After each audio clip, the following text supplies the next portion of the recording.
Quero ver o dia que eu falo assim, só uma coisa, e plec, pegar o meu dedo aqui.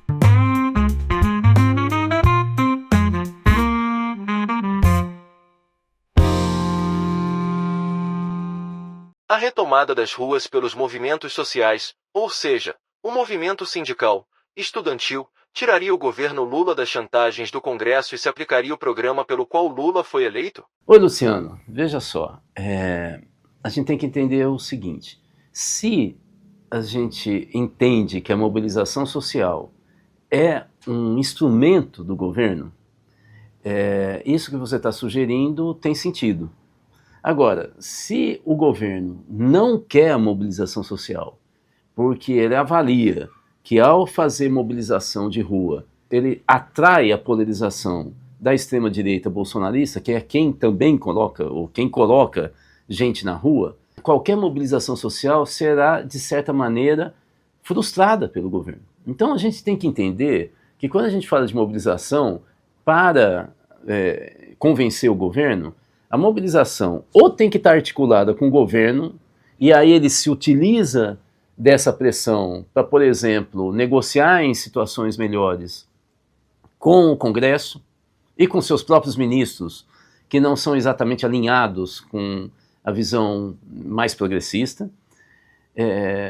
Ou então, se não tem esse tipo de alinhamento, o que nós vamos ter é, de fato, um rechaço. Eu não estou falando de uso de polícia, não.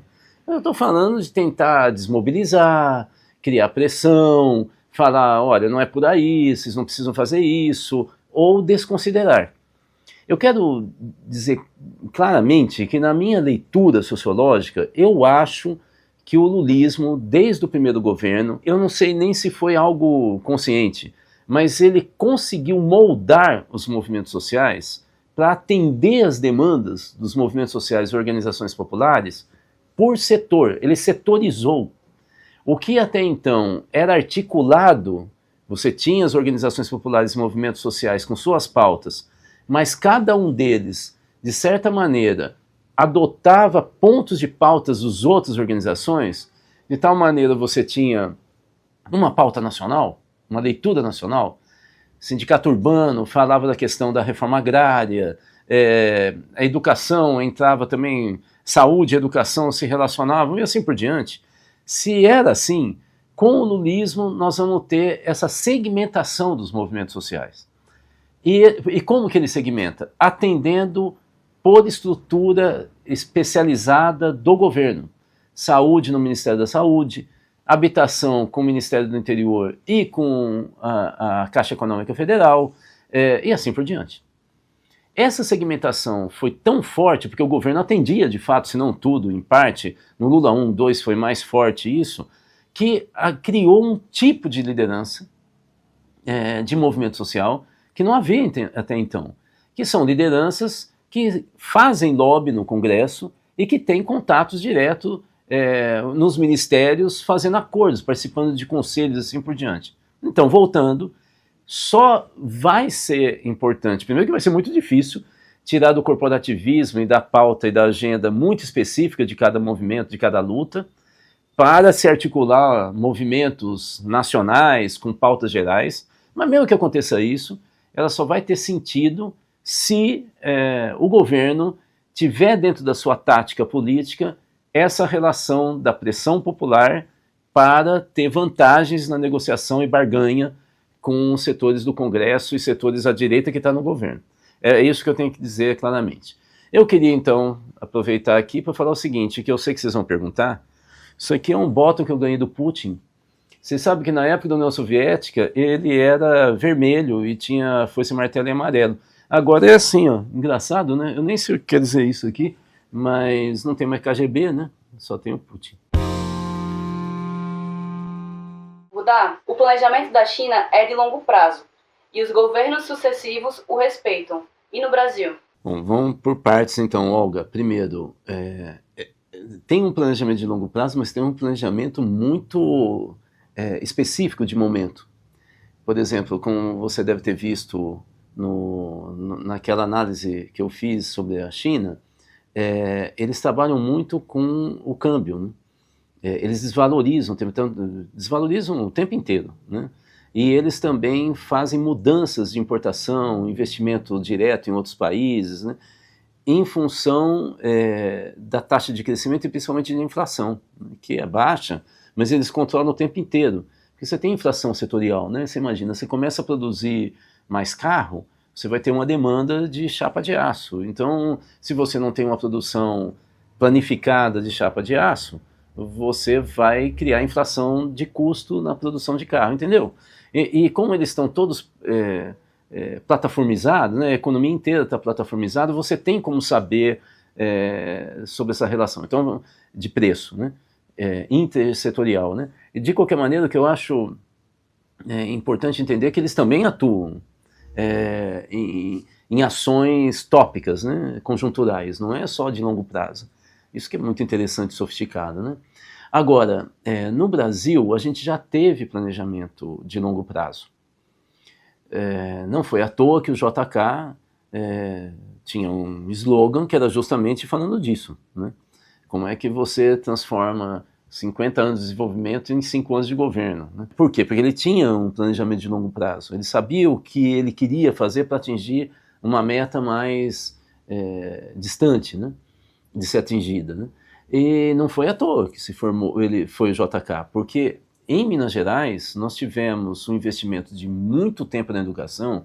Para não ficar falando genericamente, você tem a escola, o Colégio Caraça, né, que fica numa região distante, se não me engano é Santa Bárbara, da região próxima de Belo Horizonte, mas montanhosa, muito interessante. É um ponto até hoje turístico, principalmente de intelectuais e tal. É um lugar bonito, sabe? Para visitação. Era uma escola, uma espécie de internato, e a ideia era formar pessoas que pensassem o planejamento e desenvolvimento industrial. Então não se formou gente em Minas à toa, e não foi JK à toa, que pensava, né? Porque era uma linha de concepção, de formação de quadros de gestão que pensava em longo prazo. Depois nós vamos ter de novo isso com o regime militar, né? O regime militar tinha projetos e programas quinquenais de desenvolvimento, né? E você veja, como era uma ditadura, você não tinha resistência, o governo falava é assim que vai ser e era, né? Vou dar um exemplo para você. Em 74 nós vamos ter o primeiro choque do preço do barril de petróleo internacional, que se não me engano foi uma decisão da OPEP naquele ano, ou em 77 eles aumentam em 11 vezes durante um ano o preço do barril de petróleo. E o que o governo militar fez? Imediatamente replanejou a matriz energética e criou o pró-álcool, né? Ou seja, e começou a extrair álcool de cana-de-açúcar. Eu já falei isso várias vezes, vou falar de novo. Inicialmente era para ser, porque foram engenheiros da UFMG, da Federal de Minas Gerais, que elaboraram essa tecnologia de extração de biodiesel, né? E era para ser de mandioca. Em Curvelo, que é uma cidade já na região do Cerrado de Minas, tem uma fábrica que foi construída, piloto, de extração de mandioca, que está coberta por mato, inclusive. Mas a pressão dos produtores de açúcar fez com que a extração fosse de cana, né? Mas você teve planejamento. Hoje não tem, porque desde 90, infelizmente, o Estado brasileiro, os governos brasileiros sucessivos, passaram a adotar um modelo empresarial, né, privado, e aí eles trabalham ao sabor da conjuntura e dos interesses de mercado, né?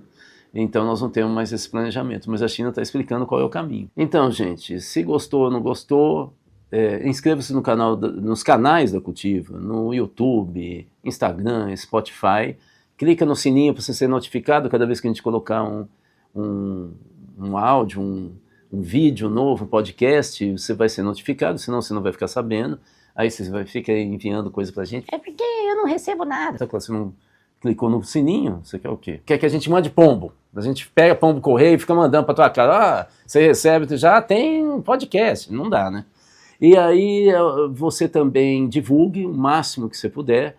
E como nós estamos aqui, como é que a gente tem o Fala Rudá? Fala Rudá é respondendo a pergunta do C. Então você põe nos canais da Cultiva.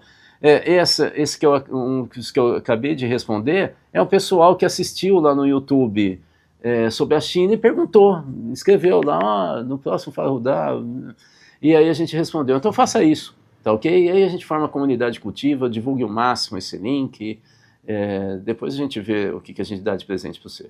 Esse programa é um oferecimento do Instituto Cultiva, mais de 20 anos com foco na educação para a cidadania e participação social. Saiba mais no site institutocultiva.com.br.